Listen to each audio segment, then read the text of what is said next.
Hello friends, स्वागत है आपका एक बार फिर से doctor Dhirendra Kumar botany class YouTube channel में। और आज का हमारा जो टॉपिक है वो बीएससी सेकंड ईयर के एनाटॉमी पेपर का टॉपिक है और टॉपिक का नाम है the root system and root apical meristem system. तो यहाँ अपन बात कर रहे हैं नई यूनिट जो अपनी पहली यूनिट है इस पेपर की। इस का पहला जो टॉपिक अपन ने पिछले वीडियो में पढ़ाया था वो था कंसेप्ट ऑफ टोटिपोटेंट सेल और concept of stem cell. Now आज का हमारा जो टॉपिक है वो है रूट से संबंधित कि रूट सिस्टम क्या है और रूट का जो एपिकल ऑर्गेनाइजेशन है, जो उसका सेल्स है, उसका संगठन कैसा है, उसकी जो अलग अलग थ्योरीज दी गई है उस थ्योरीज के बारे में अपन आज चर्चा करेंगे। तो सबसे पहले अपन बात कर लेते हैं रूट सिस्टम की। नाउ रूट सिस्टम की बात करने से पहले हम बात करते हैं कि रूट हम किसे बोलेंगे या मूल या जड़ हम किसे बोलेंगे, किसी पादप की जड़ हम किसको बोलेंगे। ना अगर अपन बात करते हैं रूट्स की, सबसे पहले जैसे बीज की बात करते हैं, बीज के अंदर दो हिस्से होते हैं, एक प्रांकुर और एक मूलांकुर। ठीक है, मूलांकुर से क्या निकलता है जिसको अपन रेडिकल भी बोलते हैं, जिससे रूट का निर्माण होता है। हालांकि ये द्विबीजपत्री में है, एक बीजपत्री में अपन देखते हैं कि वहां पर भी इस तरह की संरचना होती है, उससे रूट का निर्माण होता है।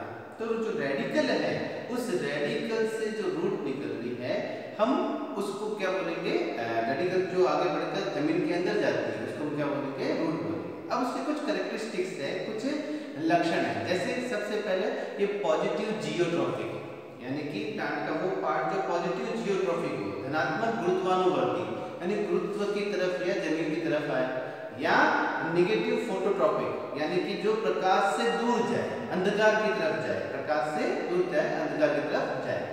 तो दूसरा इसका कैरेक्टर कौन सा हो गया, नेगेटिव फोटोट्रॉपिक हो गया।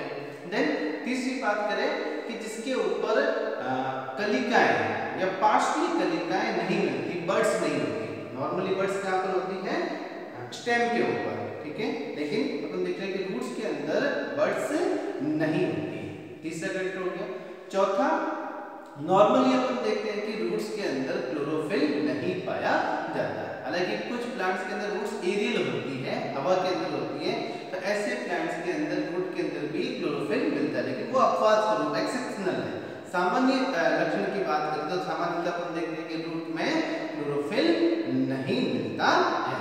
तो ये कुछ ऐसे कैरेक्टर हैं जो स्पेसिफिक क्या होते हैं, रूट्स के कैरेक्टर हैं, और इन्हीं को अपन क्या बोलेंगे, रूट्स बोलेंगे। यानी कि मूलांकुर से निकला हुआ पार्ट या बीज के मूलांकुर से निकला हुआ पार्ट जिसमें ये सारे लक्षण मौजूद हैं उसको अपन क्या बोलेंगे, रूट बोलेंगे या जड़ मूल बोलेंगे। नाउ बात करते हैं रूट कितने तरह की होती है, टाइप ऑफ रूट सिस्टम, या जो रूट सिस्टम है वो कितने तरह का हो सकता है।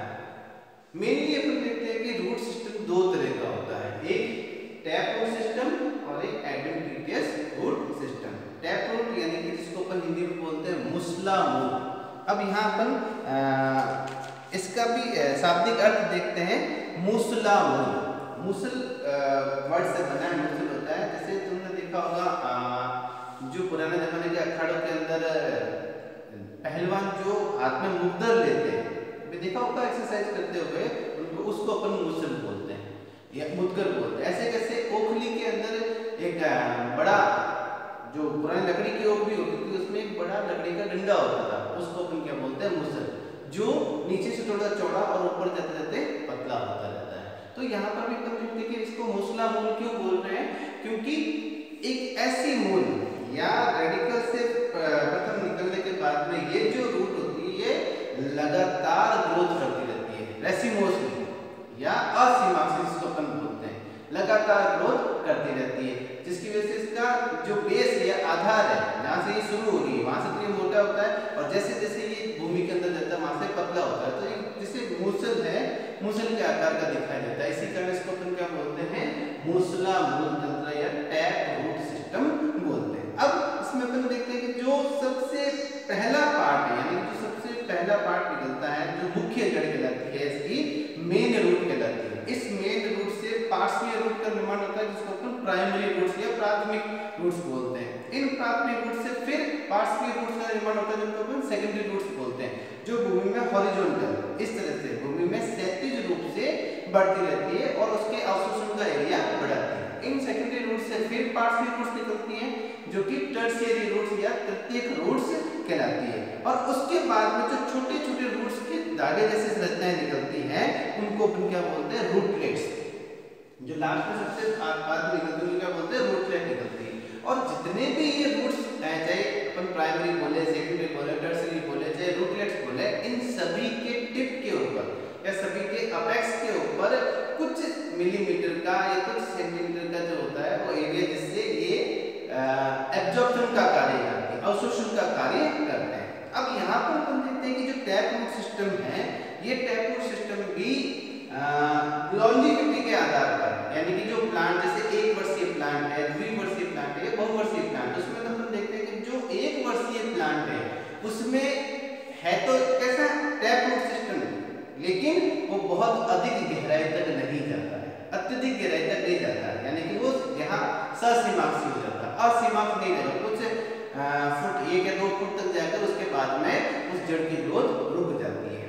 जबकि अगर अपन बात करें बहुवर्षीय वृक्षों की तो उसमें ये टैप रूट सिस्टम जो है वो लगातार ग्रोथ करता रहता है और अत्यधिक नीचे चला जाता है। इस प्रकार को अपन क्या बोलेंगे, असीमांसी या रेसिमोस प्रकार का टैप रूट सिस्टम बोलेंगे। जैसे एग्जांपल है नीम है, बरगद है, पीपल है। अगर अपन मरुस्थल की बात करें, ठीक है, तो यहाँ पर जैसे खेजड़ी है, 200 मीटर जो प्रोसोपिस सिंग्रेरिया प्लांट है उसकी 200 मीटर गहराई तक भी जड़ें चली जाती है टैप रूट सिस्टम।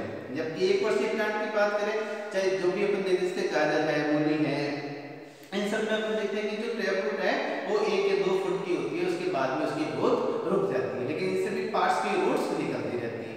अब ये जो पार्ट्स की रूट्स निकलती हैं, लेटरल रूट्स निकलती हैं, ये इसके पेरिसाइकल से अपन बात करेंगे। जब इसमें टिश्यू सिस्टम की बात करेंगे अगले टॉपिक्स के अंदर, तो अपन देखेंगे पेरिसाइकल या परिरंभ क्या होता है। रंभ यानी कि स्टील के ऊपर की तरफ एक लेयर होती है जिसको अपन पेरिसाइकल बोलते हैं, और उस पेरिसाइकल टिश्यू से इसका निर्माण होता है पार्श्वी रूट का या लेटरल रूट का। तो ये तो हो गया कौन सा, टैप रूट सिस्टम।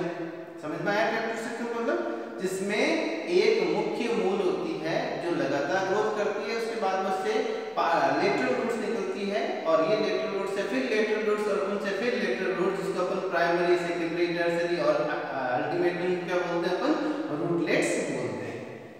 ना दूसरा है कौन सा, एडवेंटिशियस रूट। अच्छा, ये जो टैप रूट सिस्टम वो मेनली 99% किसमें मिलता है, डाइकोट्स के अंदर मिलता है, द्विबीजपत्री पादपों के अंदर। ना दूसरा कौन सा है, एडवेंटिशियस रूट सिस्टम, अपस्थानिक, हिंदी में बोलते हैं इसको अपस्थानिक, यानी कि अपने स्थान से परे। क्या मतलब हुआ इसका अपने स्थान से परे का मतलब, कि जो रेडिकल से इनिशियली जो रेडिकल से रूट निकलती है वो रूट कुछ सेंटीमीटर या कुछ इंच चलने के बाद में नष्ट हो जाती है, या उसकी वृद्धि जो है अवरुद्ध हो जाती है, रुक जाती है। लेकिन इसके बाद यानी इसके अतिरिक्त या मूलांकों के अतिरिक्त किसी और पार्ट से या स्टेम के आधारीय भाग से, जहां पर पर्व संध्या होती है, नोड्स होती है, उन नोड से आसपास से कई सारी पतली रेशेनुमा, जैसे बाल नुमा, छोटे बाल जैसे होते हैं, पतले बाल नुमा या रेशेनुमा पतले पतली रूट्स निकलती हैं। और ये जो रूट्स हैं वो भूमि के समानांतर, भूमि की ऊपरी जो 6 इंच की सतह है, 4 से 6 इंच की सतह, उस ऊपरी सतह में ऊपर की तरफ फैलती है और एक गुच्छे के रूप में बन जाती है। तो ऐसे रूट सिस्टम को अपन क्या बोलते हैं, एडवेंटिशियस रूट सिस्टम बोलेंगे। जैसे कि मैं डायग्राम बना, दोनों का डायग्राम अपन देख लेते हैं। जैसे ये तो हो गया कौन सा, टैप रूट सिस्टम, जिसमें एक मुख्य मूल थी और उसमें पार्श्वी मूल, जिसको प्राथमिक या प्राइमरी मूल बोलेंगे, प्राइमरी रूट, देन उससे सेकेंडरी रूट्स, फिर उससे टर्शियरी रूट, फिर उससे रूटलेट्स, खूब सारे। तो ये तो क्या कहलाया, टैप रूट सिस्टम कहलाया। ठीक है, अब इसमें भी अपन ने देखा था क्या, कि अगर एक वर्षीय या द्विवर्षीय पादप है तो ये जो टैप रूट है इसकी लंबाई ज्यादा 1 या 2 फुट की होती है, लेकिन जो वृक्षीय प्रजातियां हैं उनके अंदर ये टैप रूट जो है वो काफी गहराई तक, इवन दैट अपन कहते हैं 100-200 मीटर गहराई तक भी चली जाती है। तो इस प्रकार को अपन क्या बोलेंगे, रेसिमोस प्रकार का या असीमांसी प्रकार का टैप रूट सिस्टम बोलेंगे। अब दूसरे की पर बात करते हैं कौन सा, एडवेंटिशियस रूट प्रकार का। तो इसमें अपन देखते हैं कि जो रेडिकल से निकलने वाली प्रथम मूल है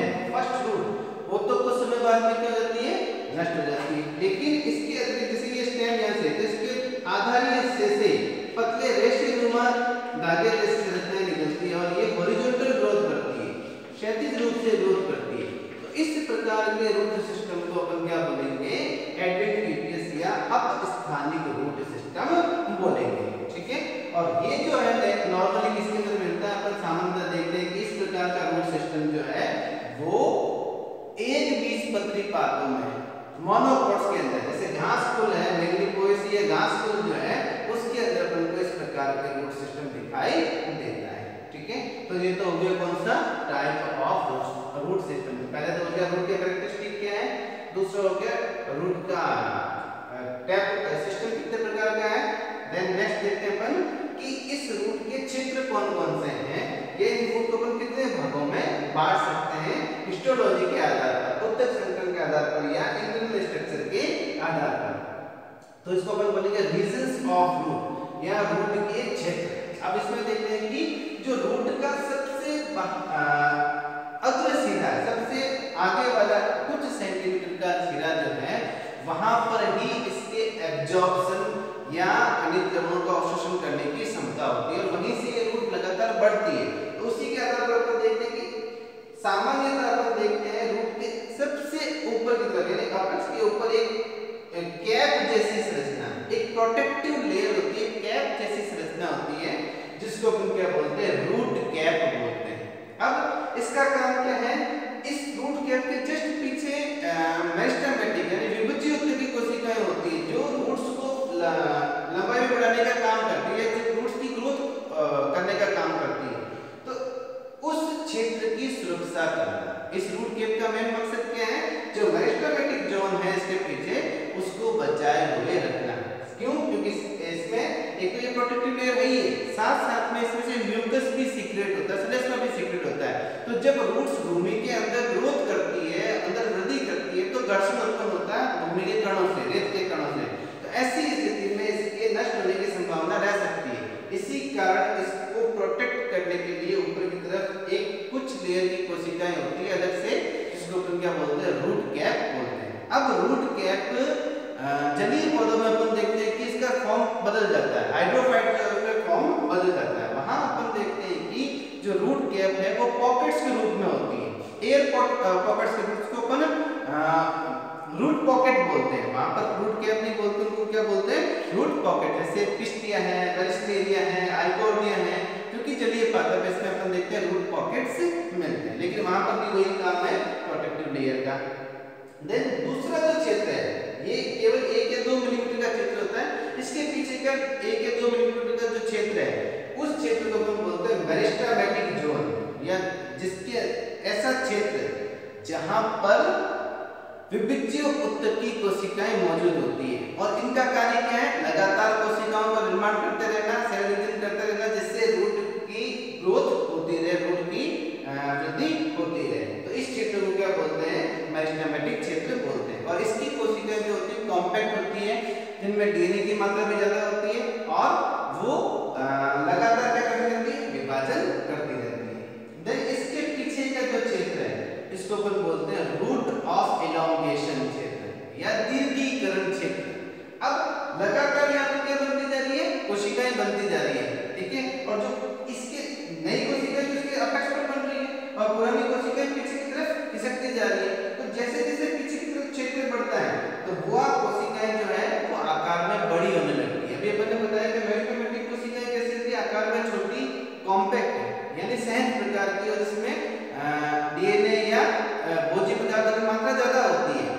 तो जब ये लगातार बनती जा रही है, तो जैसे जैसे बनती जा रही है तो जो पुरानी बनी हुई कोशिकाएं वो पीछे खिसकती जाती है, तो वो क्या करती है, आकार में वृद्धि करती है। यहाँ पर मूल रूप में कोशिका की जो मूल हर पादप के अनुसार उसकी जो मूल लंबाई चौड़ाई होगी कोशिका की, उसके अनुसार वो क्या करती है, बदलती रहती है। उसको अपन बोलते हैं जोन ऑफ इलोंगेशन, दीर्घीकरण क्षेत्र, यानी कि यहाँ पर अपनी एक्चुअल साइज में सेल आ जाती है। देन इसके बाद में फिर जैसे जैसे ग्रोथ होती जा रही है तो ये जो कोशिकाएं हैं ये और पुरानी होती है, तो यहाँ पर इनमें से क्या बनते हैं, पार्श्वीय उत्तकों से, यानी कि जो पेरिसाइकल है उस पेरिसाइकल से लेटरल रूट्स जैसी छोटी छोटी संरचनाएं बनती है, जिसको अपन बोलते हैं रूट हेयर, मूल रोम। और ये जो मूल रोम है इस क्षेत्र को क्या बोलते हैं, रूट हेयर जोन बोलते हैं। और ये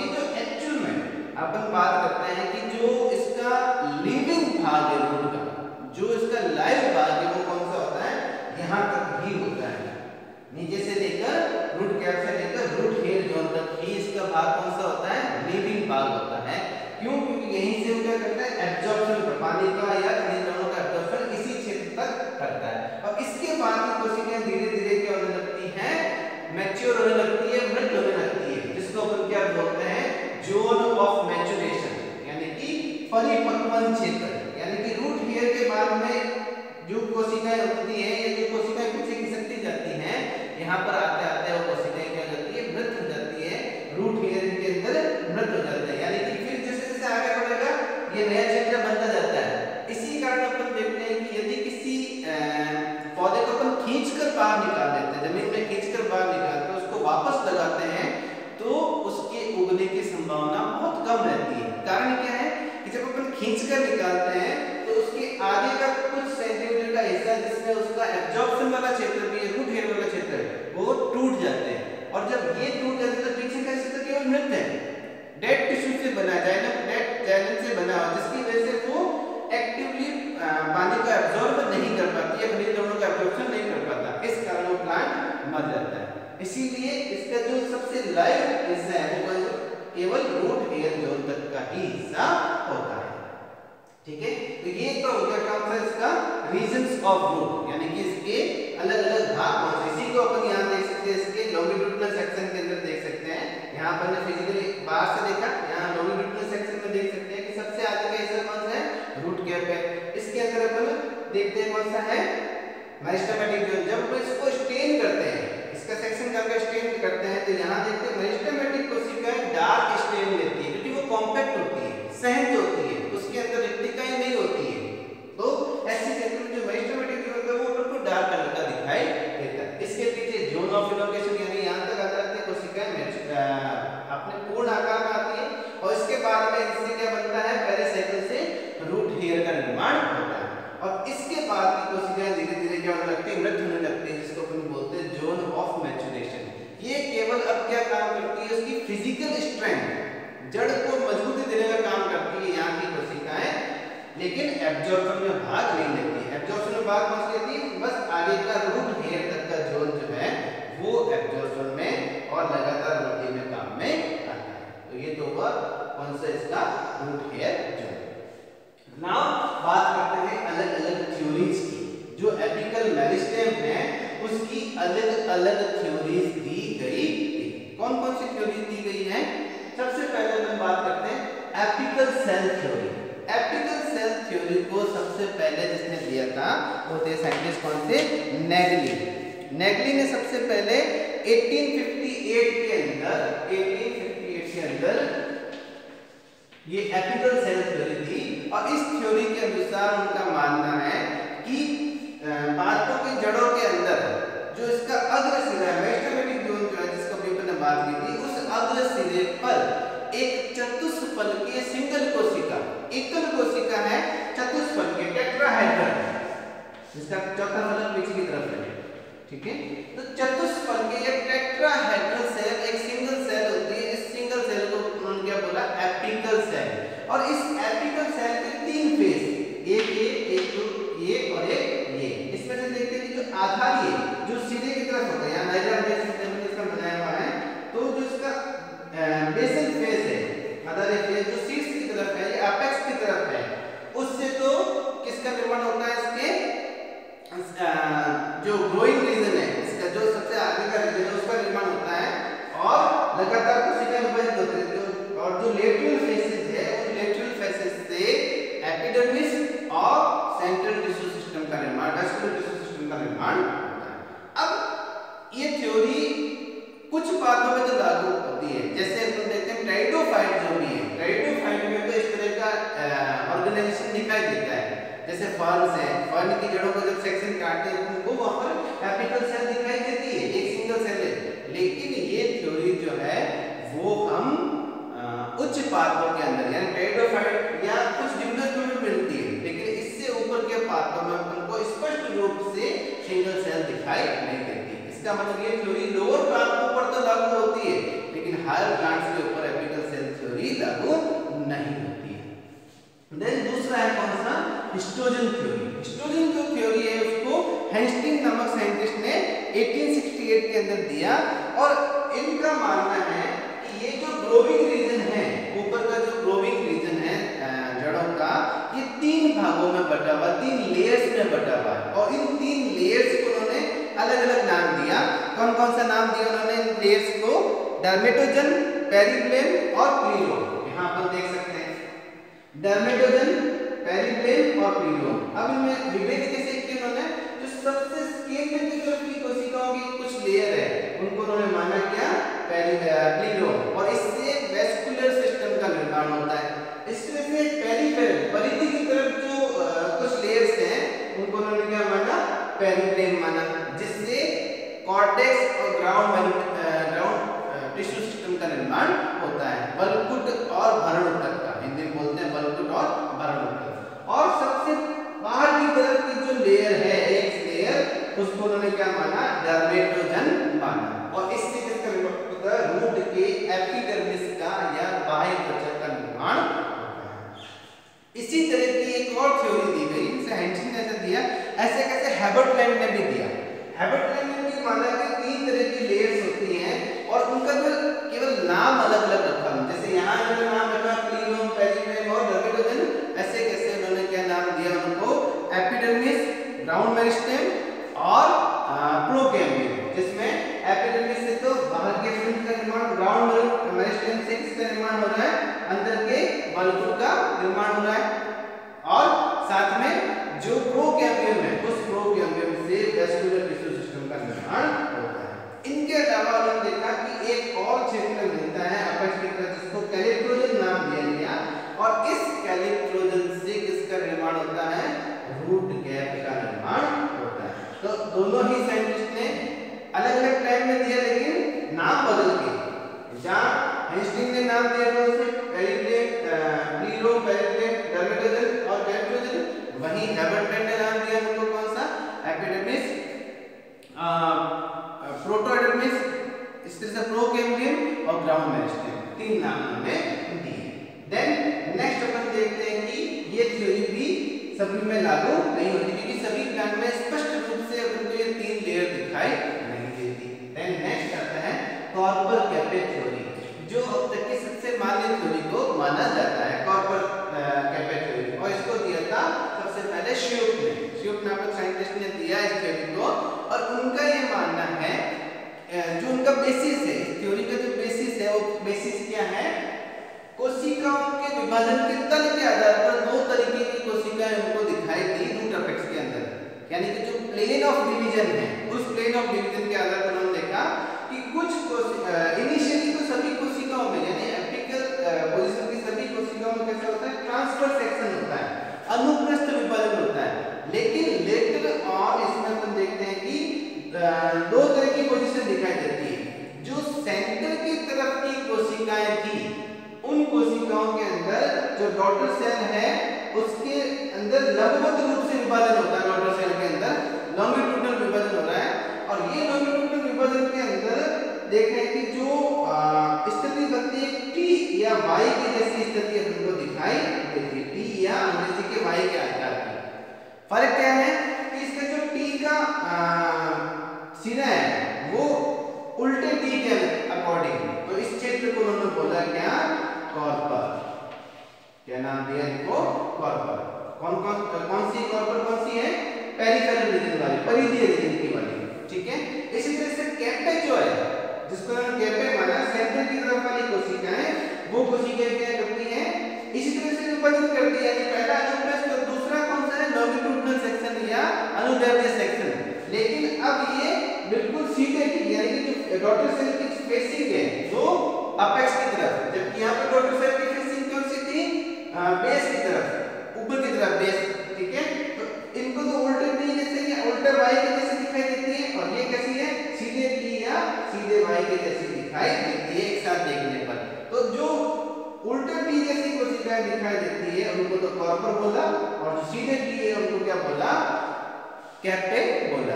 तो ये जस्ट लाइक जैसे स्टेम के जब देखते हैं एपिकल शूट मेरिस्टेम के जो हिस्टोलॉजिकल थ्योरी दी थी ट्यूनिका कार्पस थ्योरी, वैसे तो वैसे इस थ्योरी को माना गया कॉर्पर कैपे थ्योरी, जिसमें कैपे से जो है सेंट्रल वेस्कुलर टिश्यू सिस्टम और कॉर्टेक्स का निर्माण होता है, जबकि जो कॉर्पर है उससे पेरिफेरल या डर्मेटोजन यानी डर्मिस जो है एपिडर्मिस या एपिडर्मिस उसका निर्माण होता है। तो ये जो थ्योरी है, क्योंकि इसमें कोई लेयर नहीं मानी गई, इसके अंदर कोई एक पर्टिकुलर सेल्स नहीं, अलग अलग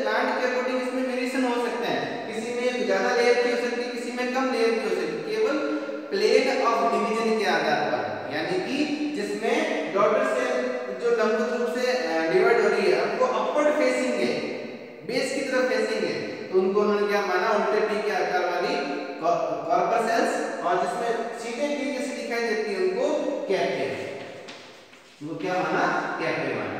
और ये कॉर्पर और कैप्टे लगभग सभी प्लांट के अंदर मान्य माना गया। देन एक और थ्योरी दी गई है क्विसेंट सेंटर की थ्योरी, और क्विसेंट सेंटर जो या शांत केंद्र की जो थ्योरी दी गई वो थॉमसन और क्लोज ने दी, थॉमसन और क्लोज ने। उनका ये मानना है कि अगर मान लो किसी कारण से इसका अपेक्स सिरा या मेरिस्टेमेटिक सिरा टूट जाता है, जो विभज्योति सिरा वो टूट जाता है, उसके बावजूद भी अगर प्लांट जीवित है, ऐसी स्थिति में वो नई ग्रोविंग रीजन का या नई मेरिस्टेमेटिक क्षेत्र को बना सकता है। वो कैसे होता है, उनका ये मानना है कि ये जो मेरिस्टेमेटिक क्षेत्र जो है इसके पीछे की तरफ एक ऐसा क्षेत्र होता है जिसमें कोशिकाएं जो है वो शांत पड़ी रहती है। जैसे इसको अभी अपन ने इससे पहले का जो वीडियो बनाया था अपन स्टेम सेल का, उसी में ये क्लियर कट अपन ने बताया कि जो स्टेम सेल्स है उस क्षेत्र को, इस क्षेत्र को क्विसेंट सेंटर के क्षेत्र में ही स्टेम सेल्स मौजूद होती है, और स्टेम सेल और मेरिस्टेमेटिक सेल बिल्कुल अलग होती है। ठीक है, तो ये बहुत पहले दिया गया था। आज की तारीख में हम जानते हैं कि स्टेम सेल्स का रीजन है, स्टेम सेल का क्षेत्र है, तो इस क्षेत्र को जहां पर कोशिका इनएक्टिव फॉर्म में पड़ी रहती है, अक्रिय फॉर्म में पड़ी रहती है, शांत अवस्था में पड़ी रहती है, उसको उन्होंने क्या माना, क्विसेंट सेंटर, क्विसेंट सेंटर उन्होंने माना, शांत क्षेत्र माना। और आवश्यकता पड़ने पर इस शांत क्षेत्र से वापस क्या बन सकती है, मेरिस्टेमेटिक कोशिकाएं बन सकती है और ग्रोथ कर सकती है। तो ये कुछ अलग अलग थ्योरी दी गई रूट एपिकल जो सिस्टम है, रूट एपिकल मेरिस्टेम जो है उसका ऑर्गेनाइजेशन या उसका संगठन कैसा है, इसके लिए अलग अलग साइंटिस्ट द्वारा थ्योरी दी गई, जिसमें सबसे मान्य थ्योरी कौन सी है, कॉर्पर कैप्टे थ्योरी सबसे मान्य थ्योरी है। तो ये तो आज का हमारा टॉपिक था रूट सिस्टम और रूट एपिकल मेरिस्टेम का जो ऑर्गेनाइजेशन है उसके बारे में जो थ्योरी दी गई है उसको अपन ने एक्सप्लेन किया। तो उम्मीद करता हूँ कि टॉपिक आपको अच्छा लगा होगा। अगर आपको अच्छा लगा इस टॉपिक को ज्यादा से ज्यादा मात्रा में लाइक कीजिए और शेयर कीजिए।